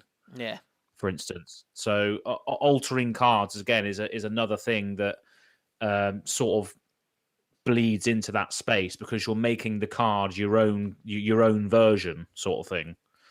So in effect, you could just be like, right, I'm going to make Thriss Nantuko Primus a Tyrannid card because I can just paint a Tyrannid on there. I can get someone else to do it for me, but without actually altering the card. So yeah, it's just another point I wanted to raise earlier, but I forgot to. Yeah. No, it is. I agree. It's the same sort of thing. You get lots of alters that have outside things on it. Yeah. The white border in this doesn't really do much, does it? No. The thing I like a little bit, it looks a bit like stone. So yeah, that's why I like it a bit more than red. But it isn't a good one either. That's for sure. But yeah, like the Banishing Light, that's another one that that artwork I never would have thought would look sort of good in the old border, and I do just think it looks spot on. Yeah, because a lot of the art style now is very digital, isn't it? Whereas back then it was very sort of pen, paper, and paint. White has the worst border because it's the worst color. True. SRAM looks sick. SRAM is sick. That's a true fact. Yeah, SRAM is great. I loved that. That was one of my favourite stupid jank decks. Was Jeskai Auras and Equipment with SRAM. Oh, who else was in it? Was that the one with Danitha as well? Capuchin. Oh, brilliant! Yeah, she's in my Rograk and Arden deck. Danitha, yeah, makes all your equipments cost one less. Yeah, and she has a Vigilance Lifelink and something else as well. It's first strike, I think. There's that. Then the blue enchantment that let you draw cards when it either attacked or dealt damage. And then the On Sarah's Wings that made it a legendary big flying lifelink creature. I just know, it was just fun. It was just a fun little Voltron deck. I enjoyed it. Yeah, Shroud's great for that. Who else was up here? There's someone. Oh, Baral. He's nasty. Oh, Chief of Compliance, yeah. Chief of Permission should be called. Can I do this? Can I do that? Yeah. Uh, Oh, cranial plating. That's pretty badass. yeah, the artifacts look good. The old artifacts Yeah. look so nostalgic. The old brown ones. That really is. Like, so when you compare it next to a new one next to it, you just think they really did stand out. No. It's proper brown, proper like archaeology, very sort of historic looking, the brownish tinge, Yeah. rather than the sort of metallic. The artifacts now quite metallic looking, aren't they? Rather than archaeological sort of feels. Yeah, like you say, like artifact means like the artifacts are meant to be really old, Yeah. dug up items, sort of thing, like from the past. Whereas nowadays, what artifacts are like that at all? Like, I can't think of barely any. Most of them are just No. snapcast from the old border. That would be good. Unfortunately, I don't think they will, only because they seem to be releasing a whole colour at a day, and because they haven't released it yet. I don't think they will.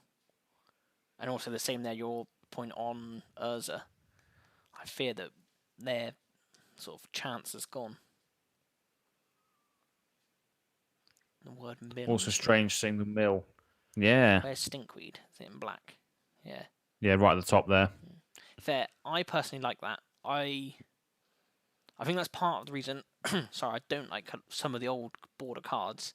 Is I don't like the old templating, and it's not that I don't really like it. It's just I get more confused when it's sort of. And some of the ones how they say it, and now how like the redirection rule changed and other things like that. You think, oh, I don't really know how this card works because I don't have the oracle text here. Yeah.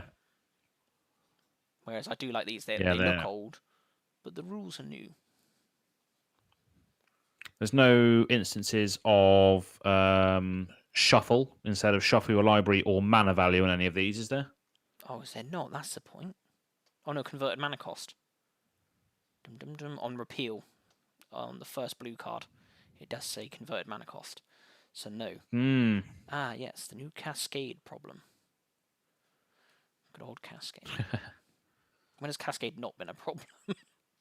Oh god, yeah.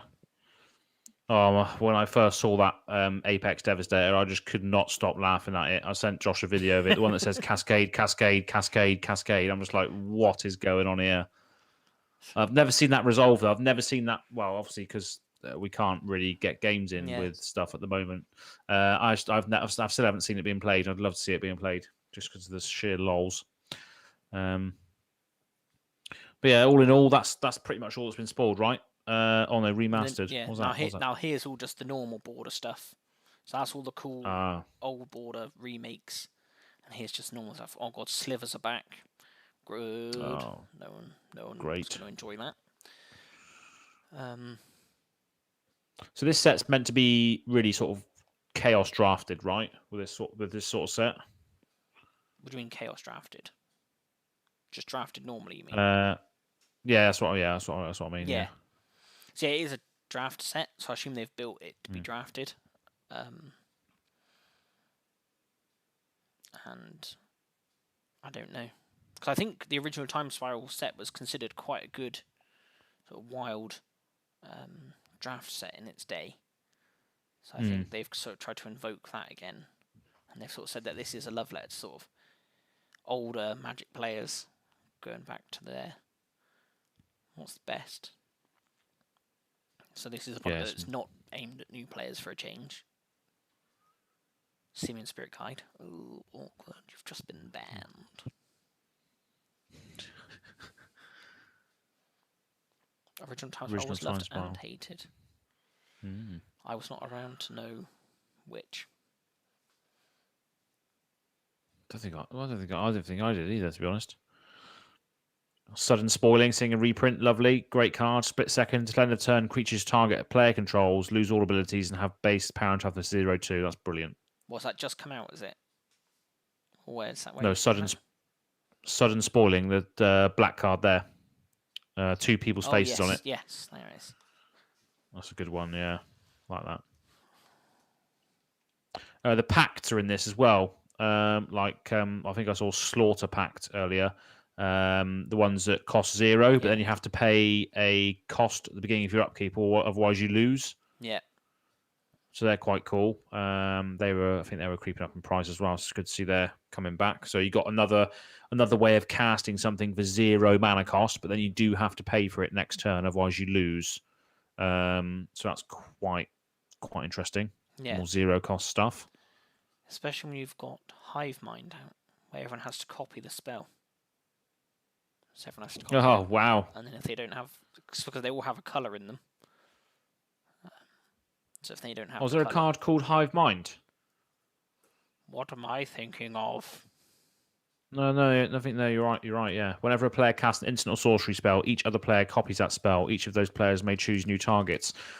Interesting, because the Tyrannid sort of basically the Tyrannids are all sort of dictated by a hive mind synapse, which basically makes them all controlled by the hive mind. So I guess there's going to be a new hive mind card as well, but there already is one.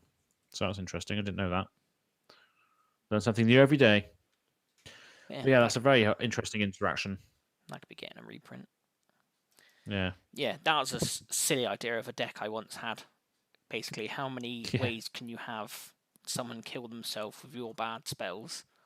But then I realised that most of the time you're just casting those bad spells and killing yourself. So it didn't really do anything. Makes me want to make the I still haven't made it yet, the Blim Comedic Genius card from Commander Legends, the black and red one that makes you want to give other players permanence and stuff. I always wanted to build that. Did a video on it a while back, but I just haven't really got around to it. Interesting deck style. Where's Nether Traitor? Is he on there? He's black card. Nether Traitor. I'll recognise the art when I see it. Keep going up. Yeah, on there for top right. Nether Traitor. Yes, black. Yeah, so this used to be a absolute staple in Sacrificial Aristocrats mono black decks that I used to have back in the day when I used to have like 4 of each of these, but then I got rid of them. So they were sort of 15, 20 pounds each like now, but I think they're gonna obviously drop because of this. But yeah, black and haste. Black and haste. No, that's not a casting cost. So black for 1/1 creature with haste, it's spirit, and it has shadow, so it can't be blocked except by other creatures with shadow. So basically unblockable because there's hardly any shadow creatures out there. But whenever another creature is put into your graveyard from the battlefield, you may pay black. If you do, return Nether Traitor from your graveyard to the battlefield. So it's just a constant way of being able to recur and sacrifice, and what have you. So if you've got stuff like Black Market out, whenever a creature dies, you get a counter. Or, is it a counter? And then you can add black and stuff. So you can just go off on this. So it's just one of those cards that I really, really like. I just thought I'd mention it. Damnation as well. That's another good card. Yep. Another big reprint. Destroy all creatures. Again, it's a card though that really, should it be as expensive as it is a very pricey card, but I think that is only due to scarcity for a long time. It just didn't get reprinted for so long. But they seem to be making up for that now. They seem to have reprinted it a good few times recently. Just a bit bizarre, isn't it? Because there's other like destroy all creatures for 1 extra mana.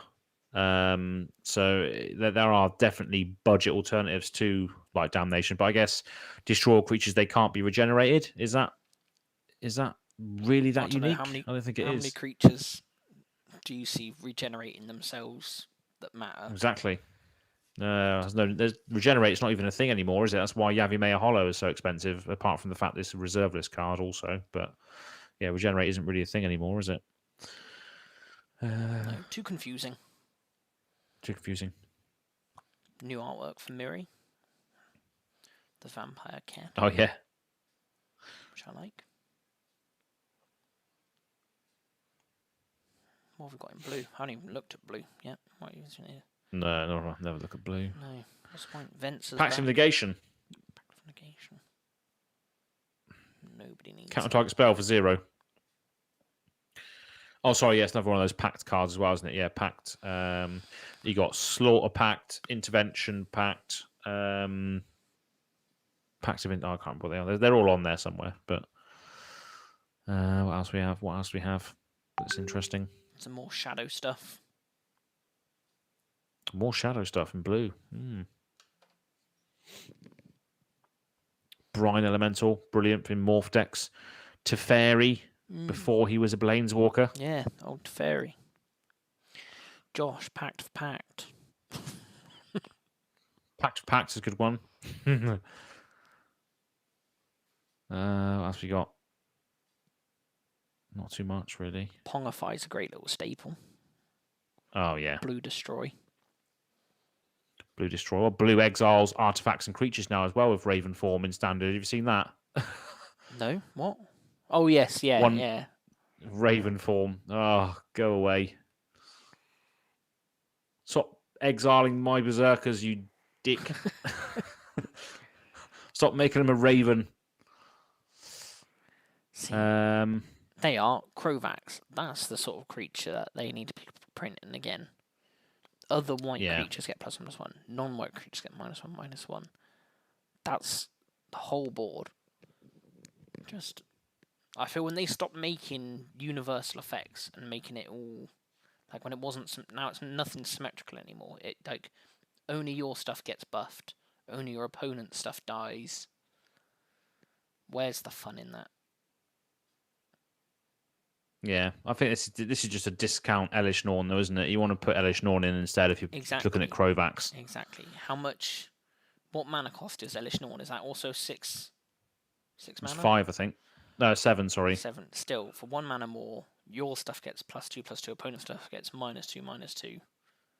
Wow. Yeah. And there's no such thing as power creep, guys. Yeah. To be fair, Elish Norn doesn't have the because that's basically protection, isn't it? Pay 2 life, return to your hand is basically avoiding command attacks constantly if you do have it as a commander. So I guess that could be quite useful. And also, it's just pseudo hexproof, pseudo a lot of stuff. Yeah, it's pretty good. And you could even play it as a sort of combat trick in a way as well. If other creatures are swinging in at you, which are white, you can return this to your hand, and they effectively get -1/-1 because they're not getting buffed anymore. So yeah, it's a good trick. More slivers. Brilliant, isn't it? Oh, great. Nice. Mangara. The old Mangara. Oh, I'm still so upset that new Mangara hasn't been as good as I want it to be. Particularly in Standard. That's nearly going now. Yeah. Well, not nearly. It's still got a while yet, but... White is just rubbish. Wow, it's just not very good, is it? I mean, what is there? There's loads of white. White weenie is quite hard to deal with because there's a lot of like Selfless Savior makes things indestructible. What's the other one? The 3/1 that can make itself indestructible if you discard a card from your hand. Yeah, I can't remember what it's called. The one you're on about. Such a pain in the ass. Them ones are always a nuisance. They seem to keep. That's like a stock design that they keep reprinting. The 3/1 make it indestructible somehow, and they always are just so annoying to try and deal with. The fact it's a 3/1 as well. It trades with all of your creatures early on, and it's just like, for goodness sake. And I can't kill it, but you can't kill it with Heartless Act. Yeah, I'm just going off on a tangent. I just hate that card. My Berserkers can't kill it. Good old Mana Tithe. Oh, brilliant. Glad to see there's a few more of them coming around. Is that only a common? James. Yeah, Mana Tithe, yeah. It's only a common. For some reason I thought it was a bit counter-target spell. Bit of a rare card. Counter-target blowout spell, that basically reads. Yeah. Counter-target Torment of Hellfire for bloody millions. That's why you have to literally put the words in their mouth as well. You have to be like, oh, what's the value of X? What are you doing? How are you spending your mana? Because you can't have the one left over because you could just mana tie them. That'd be such a feel bad. I'll put 1 million mana into this and I'm going to spend all of the mana in my mana pool to Torment of Hellfire you. Oh wait, I'm just going to counter it unless you pay 1. You said you've dedicated to it, so unfortunately you're not going to be able to do it, even though you did have effectively 1 million mana or infinite mana. You've dedicated all the infinite resources, so unlucky. So Make sure you're stating how much mana you have and how much mana you have Exactly. left. Otherwise, you get burnt out by this. I speak from experience. And it, James. This Drownu Lich Lord, that'll be pretty good in your Blim deck. I know it can't go in as just a Blim deck, but if you manage to expand that to Yeah. Grixis, yeah, Mm. a 5 mana 3/3 zombie wizard. If damage would be dealt to Drownu Lich Lord, sacrifice that many permanents instead. Then you can tap it, target instant or sorcery card in your graveyard gains flashback until end of turn. The flashback cost is equal to its mana cost. Fantastic. So yeah, just give it to your I'll tell you what, though. Bang! Hit that with 50 damage. Yeah. That's a good one. Sacrifice but I'll tell you what's better than that. Can they just choose to sacrifice itself first, though? Because it doesn't say other permanents. Sacrifice that many permanents instead, so you still have to resolve that. Still have to resolve that, I guess, wouldn't you? Yeah. Whenever it's dealt damage, if damage would be dealt to it, sacrifice that many permanents instead. So, yeah. So I think if you only dealt 1 damage to Dranlu, they could be like, okay, just sack it. That's the end. Sack it to its yeah. Yeah, you have to give it over and then be like, okay, now smack it hard with something. Yeah. Blasphemous act, yeah. Oh, we're going to sack 13 permanents. Brilliant. Great. But yeah, it is good. But something that could go in a Blim deck, which is probably better than this, is Phyrexian Negator. Have you heard of that? I recognise it. Do you know what it does? Yeah, so it's basically exactly the same as Drownu, but it's 3 mana. Phyrexian Negator. I used to want to build of it a long time ago. There it is. 5/5 trample for 3 mana. Whenever it's dealt damage, sacrifice that many permanents. Yep. That fits. So that goes straight into Blim. If I was building Blim. What's the other one? Obliterator, isn't it? Yeah, but that's the reverse. I think if he tramples through, you sack that many permanents. No, the opponent. Yeah, when a source deals damage to it, that source's controller sacrifices that many permanents. This is a card so if you I feel blast it, is far too good. I actually got one of these off Josh. Josh traded one with me a long time ago. Yeah, I just don't know where to put it, Tom. Where do I put it? What do I put it in? Something that can cast black. That's the big issue there, isn't it? You can't be running this in 5-color nonsense. Yeah, I've got a Vidis Broker of Blood deck. I might just put it in there just for the lols of putting it in there. Yeah, it is just a nuisance thing. Like, more often not, someone's just gonna have a destroy spell and it's not gonna do much. But occasionally, it's exactly. Like, no one can hit me. And I guess if you attack, it's trampler as well. And I guess they don't want to block it, do they? Because they want to sacrifice all their permanents if they do. Yeah. So you can soak up 5 damage. Oh no, it's whatever damage is dealt to it. So if they blocked with 15/15, they have to sack 15 permanents still. It's ridiculous. But yeah, massive tangent. If you look at this, like that Phyrexian symbol is very chubby, isn't it? Do you not think that it looks very weird? Like if you look at this one with the original, can you see how faint and sort of that's a very sleek Phyrexian symbol? And then for some reason, when they got the reprint version, they decided to make it just really chubby. Oh yeah. And I don't know why. Yeah. I don't know if it's like looks more sort of, and it's just rounded as well. It's not. I don't know. It just looks really weird. I've never noticed that. I don't know if other stuff is like that. I haven't. Oh, I'll tell you why. I haven't. It's because that mana symbol on the 25th edition one is actually the Phyrexian symbol in the little mythic symbol thing of the original. It's not the watermark that's been reprinted. It's the mark of the set symbol, isn't it? Right. Yeah. Okay. Oh, boring. So say that one looks a lot more visceral. The sort of thin and scraggly one, rather than just the. But no, it was all of logo. Masters 25, wasn't it? Had their set symbols printed on them. And there, like that. Everything's got. Oh yeah. It's not related to the original watermarks on the card. No. That's the end. That's the end of that. I've got to the end. Stuffy doll, lovely stuff. Stuffy doll, lovely stuff. Nice. Yeah, so yeah, interesting. It's not going to blow the socks off everybody, but it's just a couple of nice reprints in there, and would be a fun draftable set, Yeah. I think. So I don't know how much it is yeah, it's not selling good. for, but I think it would be a good fun one to buy as a just box to hold on to until we can all meet up and draft again. Yeah, definitely. Definitely ever done that. I haven't done that yet, have we? Done like a proper draft. So yeah, it would be fun to do. But it looks quite good. Yeah. So is there more? Is there more still to come for that? Is there more I think stuff? so. I don't think we've got any of green yet. I think we've Oh, no green. No no. green at all. I think Interesting. that's the last colour to be leaked. Well, not leaked. Yeah. Released. So I don't know. It'd be interesting to see what we get there, Yeah. especially Nice. the old border style. What was the old green border? What's an old set? I do have a card up there, but I can't be asked to stand up and get it. Just type in Thriss, Nantuku Primus. Just type in Thriss.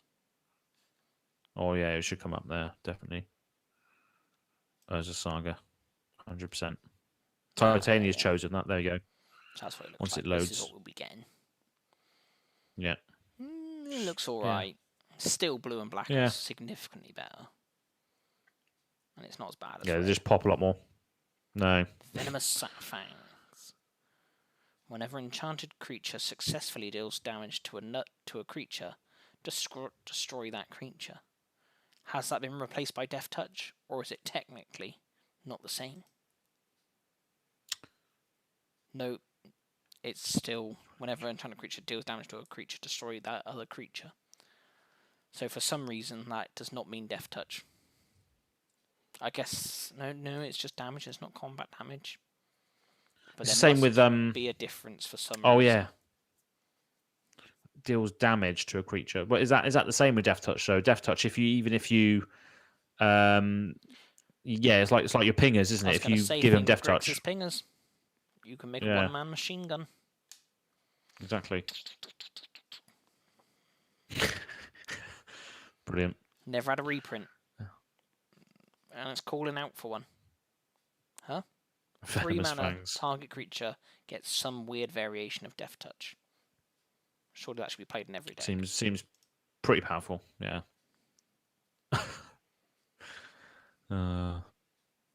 Vernal Bloom, that's a classic. I don't know why we're looking at Urza's Saga. No, I don't know. It was just I just scrolled down to found what I knew would definitely be old border set. Yeah. Yeah. All good fun, innit? It's all good fun. But yeah, I think that's pretty much it, really. There isn't anything else. I mean, there was one article that I maybe wanted to mention. It was recent. Yeah. It was Sheldon. He was the creator of Commander, wasn't he? I think so. He's definitely widely accredited with it. Yeah. So there was a little article. Let me just bring it up quickly. So I did put it on the notes. There we go. It's a Star City Games article. So you do have to pay for the premium content to read it all. But basically, the article says, "Is bringing back banned as a commander a good idea?" So obviously, each format has its banned cards. But obviously, commander is unique in the sense where you have a creature as your leader, as the leader of your deck, basically, that basically acts as a 8th card in hand. Do you say that's a fair evaluation of what a commander is? Essentially. So yeah, you basically have a card that you can cast multiple times in a game. Obviously, the more times you cast it, the more it's going to cost. Depending on whether it goes back to command zone. I'm not going to explain the rules. But basically, it's always been a controversial topic, and Sheldon Menery discusses what bringing back banned as a commander could look like in 2021. So banned as a commander basically means that it's banned as a commander. It's banned as your 8th card in hand. So a sort of infamous one that people used to hate playing against, and obviously it was banned as a result, was Braid's Cabal Minion. And Braid's Cabal Minion basically said, if you can load it up there, I'll just try and remember it from memory.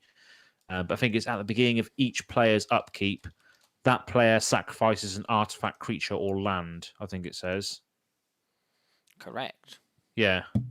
So yeah, nobody just wants to play against this, because as soon as this comes out, that player has to sacrifice an artifact, creature, or land on each of their turns. But looking at this now in 2021, do you think that's still ban worthy? Each player sacrifices an artifact, creature, or land, and that's in the 99 and as a commander. It's not legal to play. Why is that? That's not ridiculously overpowered, is it? Surely. Unless you can cheat it out somehow and then So the problem is, make everyone... if you somehow cheat this out turn 1 with a couple of rituals, Yeah. then no one else can do anything. I guess, yeah, in CEDH, maybe, I guess it's broken. Because they can do those sort of things. But the band as a commander is the main sort of point that they're trying to make here is, what if you could have Braids in your deck, but just not available in your starting hand? Yeah, that makes it much better, because then it makes it much harder for you to ramp it out turn 1 or whatever. Exactly. Make it so consistent. If it's just, you might get it out in the game. Yeah. It's the consistency factor, isn't it, that makes cards like this banned. Yeah. So the topic that's coming back here, although we can't read it all, is basically saying that what if some cards could just be banned as your 8th card in hand as a commander?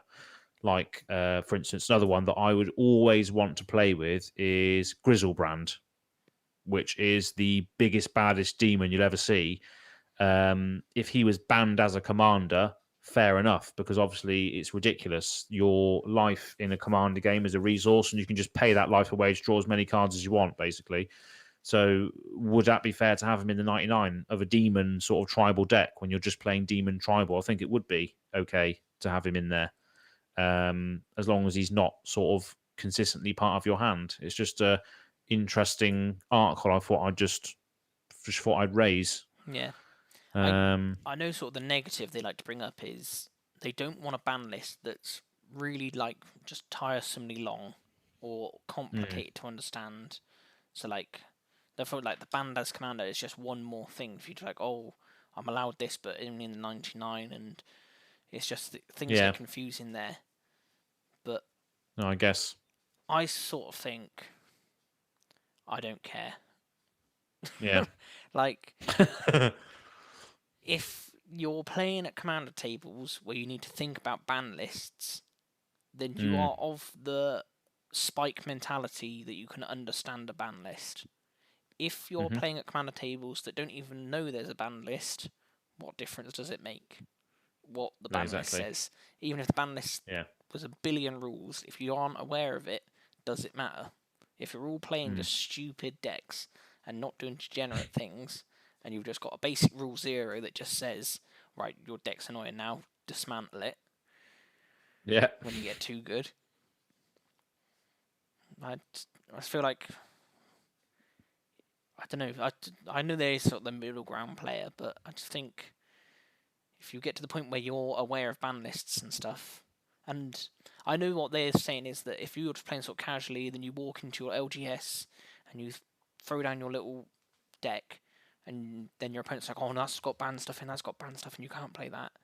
But then you should be like, okay, I'm a new player. Do you want to be friendly and let me play? Or do you want to be an absolute dick and make me not play just because I've got some banned cards in a deck that's probably jank because I don't understand the ban list? So it's not like I've probably put infinite combos in here that are the reason these cards are banned. Okay, you can play. Yeah, exactly. If you're running it in your deck because you know that it's banned for a reason, you know that you wanna exploit the fact that it's banned, then if you're just playing a jank deck with a banned card in there you didn't even realize, then you shouldn't really be penalized for it. I mean, even our resident judge Rob was playing a version of his Duretti deck live on Tom from Tabletop Podcast stream, and he was playing with a banned card. Didn't even realize. Sundering Titan he was playing with, it's banned in Commander, and he didn't even realize it. And this the Sundering Titan's an 8-drop, artifact creature golem. When it enters the battlefield or leaves the battlefield, choose a land of each basic land type, then destroy those lands. Notice how So, both these things have got land destruction in common. yeah. Yeah. So, yeah, it's easily missed if judges can miss it. But I just thought it was an interesting little 5-minute thing just to bring up. Yeah, I personally think they should bring it back. I think from a sort of more competitive level, I'm not saying like full CDH, but a more competitive level, it gives us the opportunity to say some cards are too good to be commanders, but you don't really have to not ever play them again. So I think that works well rather than just saying, sorry, too good, banned. I think it gives us good flexibility at sort of a medium level. And like I said, I think if you're at the bottom level where you don't even know or care what a ban list is, it makes no difference. They could ban everything. And if you don't know there's a ban list, this is very philosophical now. Are they really banned? There's no one to tell you not. No, So, yeah, and that's the great thing about sort of the space that Commander is in, and obviously will be in with obviously Universes Beyond, is the do what you want to do, play what you want to play sort of mentality. yeah. And as long as the people that you're playing with and the meta that you've created allow that, then that's the most fun you're going to have, really, isn't it? Playing the cards you want to play with. Yeah. Like, I think you should be able to play banned cards if you can just say, my deck is jank. My real jank, not this is a jank pile of 100 really good cards put together. This is jank as in, this is Grixis Pingers, and I want Paradox Engine in it, so I might be able to kill a few more creatures.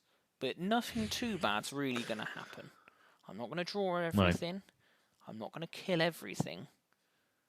But there may be 1 or 2 more deaths. It may even, most of the time, just be a 5-mana artifact that does nothing. And that's down to me and my playstyle.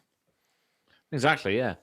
And if you if you make your game plan with said banned card clear at the start of the game, that's just another sort of social contract or sort of deal that you're making at the start of the game. Is I run this card in my deck, I only use it for this reason, and I won't use it for anything else. I want to just ping. If I get Paradox Engine out and it allows me to ping the board to kill all the creatures, that is all I'm going to do with it. Nothing else. It's the same. It's the same if I drew a Grizzlebrand and I'm like, right, all I'm going to do with this is just pay all of my life to draw as many cards as I want. If I don't get the card I want, I'll use it to kill myself. I'm happily to pay my soul to the demon as long as that is the way I die, basically. Maybe we should do that. Sort of like unofficial erratas. Like there's like just caveats you can put on a card that make it playable. I want us to be like, okay, I'm putting this in, but now it actually costs me 10 mana, so I can't ever really play it. No, that'd be fun thing to do. Actually, it's just like erratas prior to the game is you're playing this card, but it does this effect instead, or it costs you this much instead. Yeah. As a result of it being banned or what have you. So that could be a fun little thing that we do on Pass Turn Versus maybe at another stage is you can run a banned card, but it does this instead. Yeah. Or it costs this instead. Or banned cards mana value is actually your life. You have to pay instead of if you're playing Sundering Titan, you'd have to pay 8 life for it instead. No, as well as mana. As well as mana. Yeah. There's no, if that was just 8 life, get a 7/10 golem that lets you destroy shit. That is one of the best magic cards in the world. Yeah, I guess so. But if it's 8 mana and 8 life, it's starting to get a little bit more annoying. Yeah. But yeah, interesting discussion. I'm sure we'll have some games where I'm sort of allowed to play Grizzlebrand in my 99. Not as a commander, but in the 99 maybe. That's what we're here for. Or I might just slip it in. There. Oh, there he is. Effectively, we think we're better than the Commander Rules Committee. That's effectively what we are. That's what we're saying. There's no other way to say it. We're better than Sheldon Menery, I'm afraid. That's just how it is. That's it. So yeah, that's what we said. That's what we said on the 2nd of March 2021. Better than. effectively we're better designers than anyone at Magic. Yep. We're better world builders than Tolkien himself. Absolutely, yeah. This is what we are.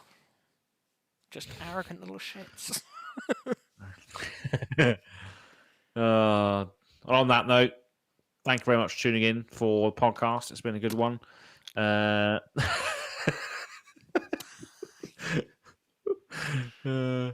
Pastime podcast 33. This has been. So we're getting closer to the year. Oh no, we've still got 20 odd ones left yet. So we've done it for a year. We will need to find out actually what the anniversary date was, because I know we haven't exactly I think one a month. So I think we might be slightly behind schedule. Yeah, well, we started it in June last year, didn't we? So we got 3 months, and how many weeks is there? 12. So yeah, we've missed out a few weeks here and there. So yeah, we'll be doing a full year of it come the summer. So that's exciting. Cool. But yeah, just big thanks to Gabosaurus Rex, Alex Young, and good old Josh in the chat for joining us today. Yeah, definitely. Yeah, it's been good. And Alex, if you're listening to this back, then thank you very much that you stayed to the very end, and hope you enjoyed it. So yeah, thanks for revisiting it afterwards, and thanks for joining us. But yeah, we'll see you next time. That's it. Bye.